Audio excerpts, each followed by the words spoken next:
Tourism place కాక develop అయితే దానికి వచ్చే ఆదాయంతో ఇది లెక్క కాదు, ఈ పెట్టిన ఖర్చుకు లెక్క కాదు. దాని చుట్టూ చాలా ఏర్పడతాయి, చాలా టూరిస్ట్ ప్లేస్ అవుతుంది. రాబోయే రోజుల్లో దేశానికి ఏదైతే కీర్తి ప్రతిష్టలు వస్తాయో వాటి మీద చక్కటి దృష్టి సారిస్తున్నారు, అవినీతిని అర్థం చేస్తున్నారు. అందువల్ల ఎన్జెనిటీ స్కూలు మరి వాళ్ళని చూస్తుంటే చాలా ఆనందంగా ఉంది. ఎందుకంటే 4-5 పిల్లలతో ఈ స్కూల్ స్థాపించాం.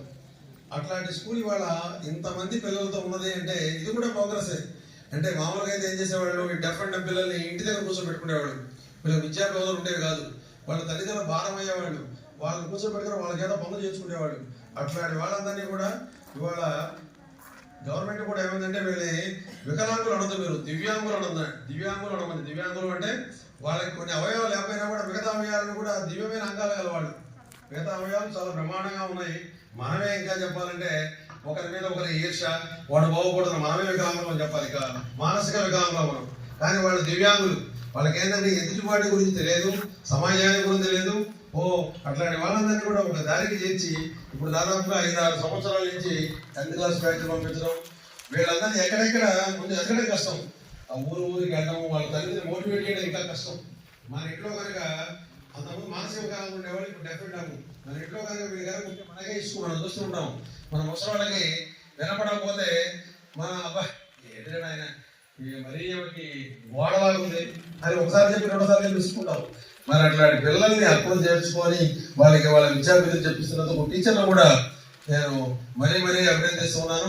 రాబోయే రోజుల్లో మన సమాజానికి కూడా చెప్పాల్సిందే, మీరు వికలాంగులు కానీ దివ్యాంగులు పిల్లలు మీ ఇంట్లో పెట్టుకోబాకండి. వాళ్ళు డెఫ్ అండ్ డెఫ్ కావచ్చు, వాళ్ళకి కాళ్ళు చేతులు లేకపోవచ్చు, వాళ్ళు డెఫ్ అండ్ డెఫ్ వీళ్ళందరినీ కూడా తగిన వాళ్ళ ప్రతిభా పాఠవాలు గుర్తించి వాళ్ళకి ఏమేమి నేర్పాలో నేర్పి రాబోయే రోజుల్లో వీళ్ళ కాలం మీద వీళ్ళు నిలబడే అవకాశం ఉంది.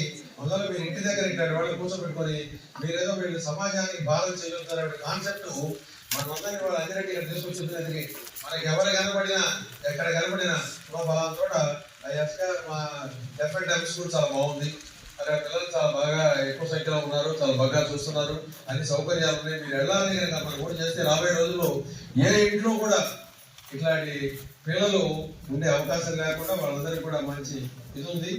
ఇవాళ మనం 70 సంవత్సరాలు వినాలని చెప్పారు, గర్వంగా ఉన్న అంశాలు చెప్పారు. కానీ కొన్ని ఇంకా కూడా గర్వంగా లేని అంశాలు కొన్ని ఉన్నాయి. ఇప్పటికి కూడా 125 కంట్రీల ప్రపంచంలో ఆఖరి సూచికలో భారతదేశం 111వ స్థానంలో ఉంది. ఆలోచించండి, 125 కంట్రీలు ప్రపంచంలో ఉంటే ఆఖరి సూచికలో భారతదేశం 111వ స్థానంలో ఉంది. అంటే బంగ్లాదేశ్, పాకిస్తాన్ కూడా మనకన్నా ముందున్నాయి. అంటే దీని మీద అంటే ఏమవుతుంది, సంపద ఒకరి దగ్గరే కేంద్రీకరించబడుతుంది. నియో క్యాపిటలిస్ట్ అంటారంటే 100 కోట్ల వాళ్ళు, 2000 కోట్ల వాళ్ళు, 3000 కోట్ల వాళ్ళు ఉంటున్నారు. కానీ మిడిల్ క్లాస్ పీపుల్ తగ్గిపోతున్నారు, లో మిడిల్ క్లాస్ పీపుల్ ఇంకా తగ్గిపోతున్నారు. అందువల్ల ఈ సంపద డిస్ట్రిబ్యూషన్ జరగకపోతే రాబోయే రోజుల్లో మన సూచిక ఇంకా అంటే 125లో 111 వచ్చినా 125 కూడా జరుపుకుంటాం. అందువల్ల దీని మీద కూడా మనం కాన్సన్ట్రేట్ చేయాల్సిన అవకాశం ఉంది. ఇప్పటికి కూడా ప్రపంచంలో 85 లక్షల మంది, 85 కోట్ల మంది రేషన్ బియ్యం తీసుకుంటారు. చూడండి, 85 కోట్ల మంది భారతదేశంలో రేషన్ బియ్యం తీసుకుంటున్నారు. అంటే మనం ప్రోగ్రెసివ్ అనుకోవాలా, రిగ్రెసివ్ అనుకోవాలా మనకి అర్థం కావట్లేదు. అందువల్ల దీని మీద ఎక్కువ పారిశ్రామికవేత్తల్ని, నియో పారిశ్రామికవేత్తల్ని, నియో క్యాపిటలిస్టుని కోరేది ఏంటి అంటే, ఎంత మనం కూడబెట్టుకున్నా ధనము కూడబెట్టి దానము చేయక తాను తినక లెస్స దాసువాడు తేనెటీగ కూర్చి తిరుమలకి వద విశ్వదాభిరామ వినడమేమో అంటాడు. అంటే డబ్బులన్నీ దాచిపెట్టుకుంటే తేనెటీగ గతి అవుతుంది పడి. తేనెటీగ పాపం కష్టపడి తేనె చుట్ట పెట్టుకుంటే ఎవడో తాగిపోతాడు. అందువల్ల ఒక లిమిట్గా ఉంచుకోండి, దాన ధర్మాలు ఎక్కువ ప్రాధాన్యత ఇవ్వండి.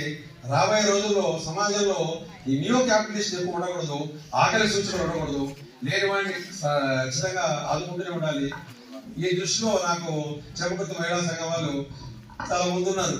కానీ వాళ్ళు నేను కోరేది ఏంటి అంటే, మహిళా సేవా కార్యక్రమాల్లో మీరు ముందున్నారు, కానీ ఇంకా మీరు లీడర్షిప్లో ముందు లేదు. లీడర్షిప్లో ఎప్పుడో అమ్మాయి ఉండగా మా సువర్చల చేస్తుండేది. ఇప్పుడు పోతే సువర్ణ అయిపోయింది. ఎందుకు ముందుకు రారు?